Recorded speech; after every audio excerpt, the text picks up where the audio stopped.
What's up everyone, welcome back to the review room where we talk everything rugby. We'll start off with the Springboks Wallabies game and then we'll also touch a bit on the All Blacks Los Pumas game.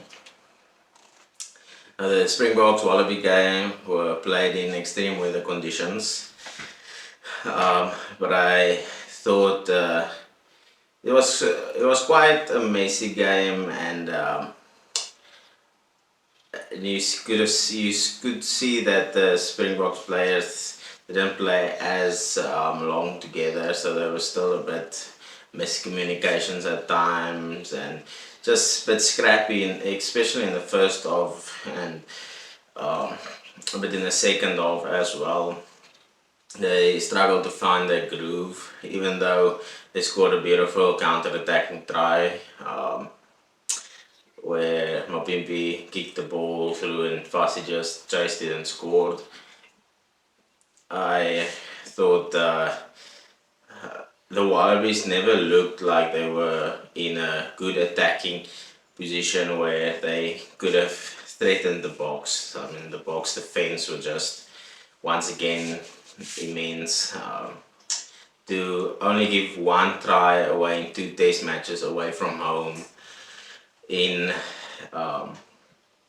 such hard weather conditions, especially in the second game. First game was nice weather conditions, and then also the try the Wallabies scores was against the 30-man Springbok team, so that speaks immense of the volume of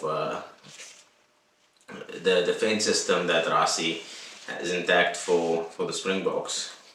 So it will be quite exciting to see how that defense system go about against the All Blacks. I think the Boks defense will keep the All Blacks out as well. I think the Boks will be too physical, but we'll get to that. Unfortunately, Samuel Murat got a concussion early in the game. I think it was in the 15th minute, and Evan came on and he just did what he does best. Physical, control the forwards, and just an absolute leader. Thought the Springboks also left a few tries out on the field, like I think it was 3 try scoring opportunities that we couldn't we create the opportunities but we can't finish them, like the Jason Corby breaking the line, just has to catch the ball and it's try time, Mapimpi carrying the ball in the wrong arm, and also Peter Steff catching the ball on the edges but just doesn't have the legs to get to the try line. I thought maybe if he dived early he could have slid over the line. But yeah, I think the Boks showed their depth they have to make 10 changes and still beat the Wallabies team by such a big margin away from home. So I think the Boks are in a really good space at the moment. Fair favourites to win the Rugby Championship. Thought the Boks set pieces, the scrums, lineouts were just on another level. Even without the first half, without the likes of Oaks and Che, I thought the Boks scrum put the Wallabies under a lot of pressure. I think there was a few 50-50 calls which could have gone the Boks away, but yeah, still dominant in the front, dominant in the rucks, dominant in the collisions, and you could see it was the Boks discipline kept the Wallabies in the game for the first half, I thought, because that was the only points they got was through penalties, and yeah, so the Boks were their own enemy in that regard, but discipline is a thing you can easily fix. I think Rassie will work on that aspect of the game with the boys. However, against big teams you can't give that much penalties away when it's a closer game. But I think all in all, given the weather conditions and the 10 changes the Boks made, I think it was still a good performance. They showed a lot without showing a lot, if that makes sense. I think 3 more tries. I think that's good to see from a Boks side. Because in the second half they couldn't, it was uncontested scrums because the Boks were too physical. They didn't have props left to bring on, so it was uncontested scrums. But the Boks still found a way to win, where last week Sir John Cohen were complaining about the All Blacks. There was no scrums, first scrum was in the 60th minute, but so they couldn't get momentum or penalties or break their forwards down. But the Boks were, this week the Boks were in the same position in the second half where there was no scrums. All the scrums were non-contested. And the Boks still found a way to win the game in extreme weather conditions. And so that speaks volume of the belief that's in the Springbok team. And just the creativity to find another way to break the opposition's forwards down without a scrum. So I think that if I were any other team in World Rugby at the moment, that would scare me a bit, because everyone always speaks about the Springboks, yeah, they can only scrum and maul and that thing, type of things. But when they take the Springbok scrum away, they still find another way to score points and to win the games. And yeah, the Wallabies are maybe not in a good place at the moment. Rugby wise, a lot of political things going on behind the scenes and so on and so forth, but still the Boks can only play with what is in front of them, and they were dealt with that card and they blew it out of the park. They are 2 from 2 in the Rugby Championship, both games getting the bonus point, and yeah, they are clear favourites to win this Rugby Championship. I think they they'll win both games against the All Blacks in South Africa, and then they'll also win both games against Los Pumas, and they'll finish the Rugby Championship undefeated and at the top. Even if they lose one game against the All Blacks, I think it will be still hard for the All Blacks to win the Rugby Championship. But yeah, I think the Boks are in a good position at the moment. I think they have that winners mentality throughout the team. Just think they mentally they are in a good space, and that's always important, to be mentally in a good space. Not always as to be physically, but mentally is important. Especially if they play week in and week out, and always the media always have something to say and all those things. But yeah, I thought Peter Steph once again, a massive player, work rate is extraordinary. I thought Ruan Orkia really took his opportunity. He was great in the lineouts. He in the more tries, he was really working, tackling, and also a few good running lines, soft hands, and just an all-in-all workhorse. I think the Boks did what they had to do to get the victory and the 5 points. For the All Blacks Los Pumas game, I thought the All Blacks were a lot better this week than last week. The set piece were operating well, lineouts, the scrums, they were dominating the Los Pumas. and then when your back is going forward, your back line has a lot of room to move the ball. And one thing I've noticed is that rather than when they wanted to take a pod, the forwards, rather than going to get momentum or gain line, they will play to Mackenzie and they will move almost 20 meters back, but they create a space on the side. So that's all good and well when you play against the Pumas, who has a defensive system that has the tendency to wait for the attacking team. Where against the Boks, they, with Jesse rushing up to cut off the wing, and with the other line also putting pressure on Damon McKenzie, I don't think they will get that space on the outside when they play the Boks.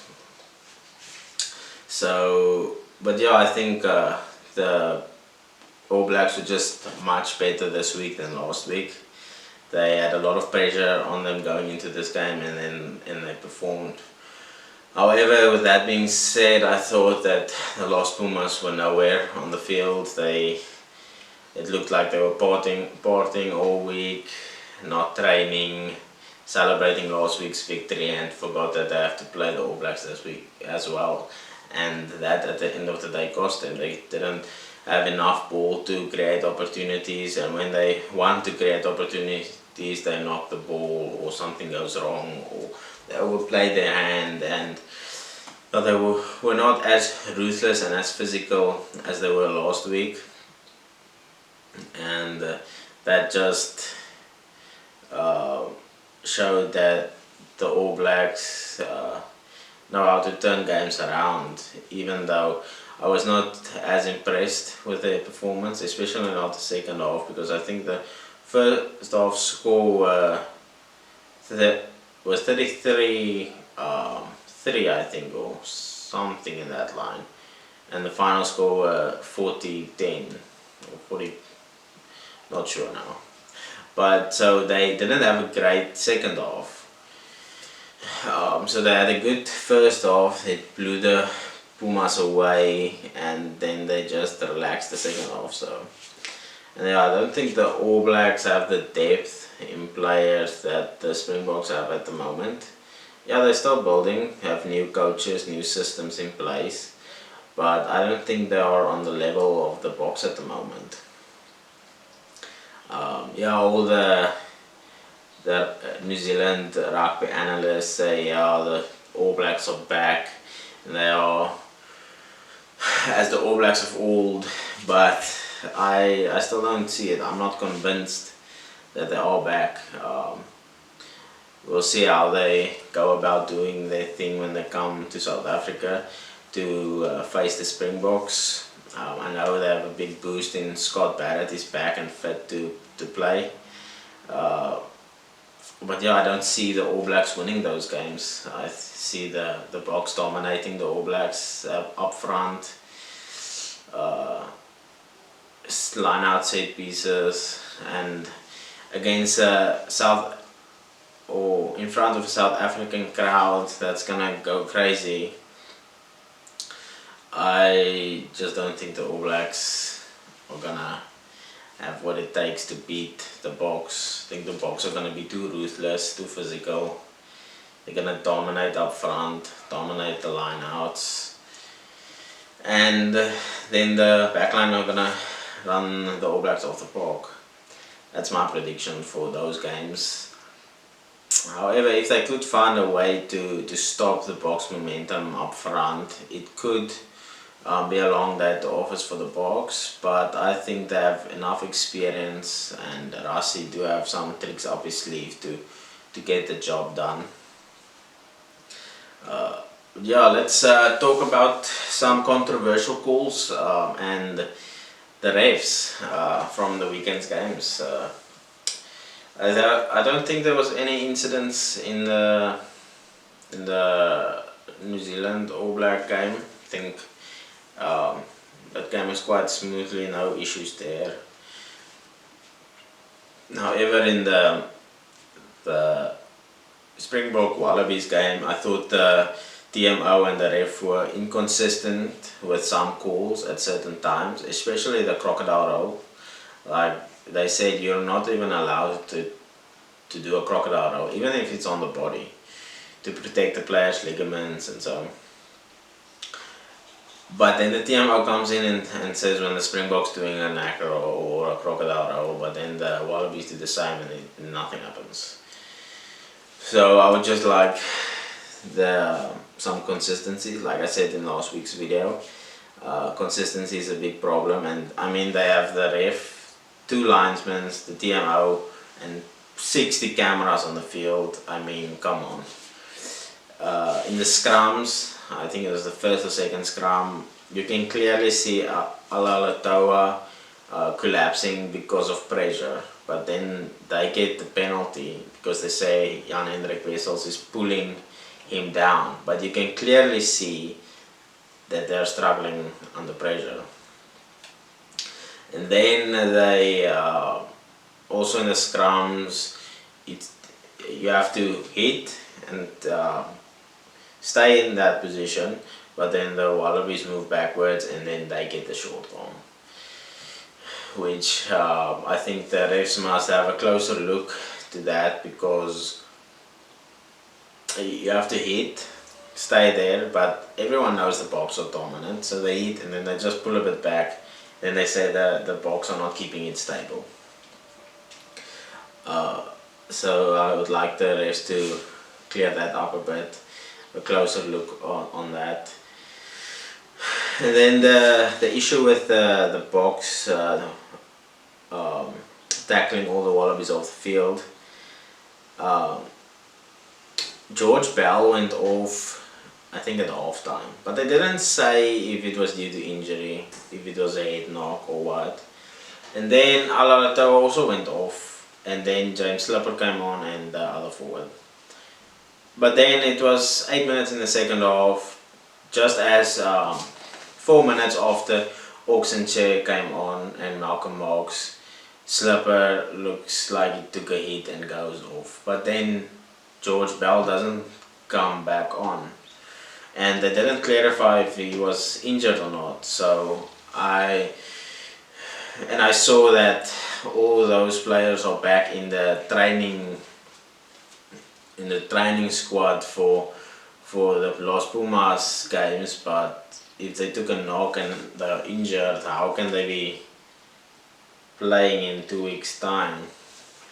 I don't know, maybe they took a knock not to scrum, but hopefully that's not the case. But yeah, and then the Korambeti hit on Kwagga Smith. I'm not convinced that arms were used in that collision. However, that's probably just my opinion, because yeah, I mean, how tough is Kwagga Smith to get smashed by Korambeti but still manages to gain positive meters? That just speaks levels of the Boks' physicality.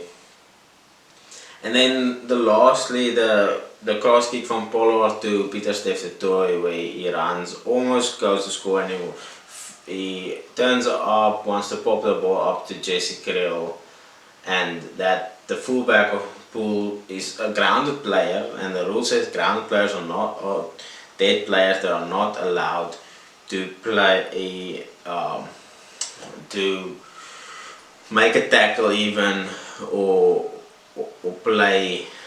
make any type of play. And he clearly pulls on Pieter Steph's shoulder and the ball goes forward. In my opinion, that's a penalty try, because the ground player are not allowed to play. Yes, he slipped, but he was already sliding past him, so he already missed the tackle, and then he pulls on Pieter Steph's shoulder. So that, in my opinion, was a penalty try. Because that's the same as when you're laying at the bottom of the ruck and the scrum half picks up the ball and you slap the scrum half's arm, or you grab the scrum half's arm. You're not allowed to do that. So why why didn't the TMO say, oh sorry, we need to take a look at this, because I think there's a penalty try. So just think that World Rugby should allow the TMOs also a bit more freedom, because I mean the action's all the way in the corner and the refs on the side of the field. I mean they can't see everything, but that's also the linesman's job to help the ref.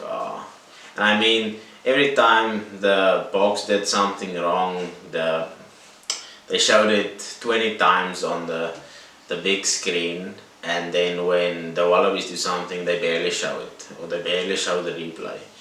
So yeah, it's tricky, but yeah, I think all in all it was a good weekend, especially for South Africa, with Trickers also defending his title and submitting Adesanya in round 4.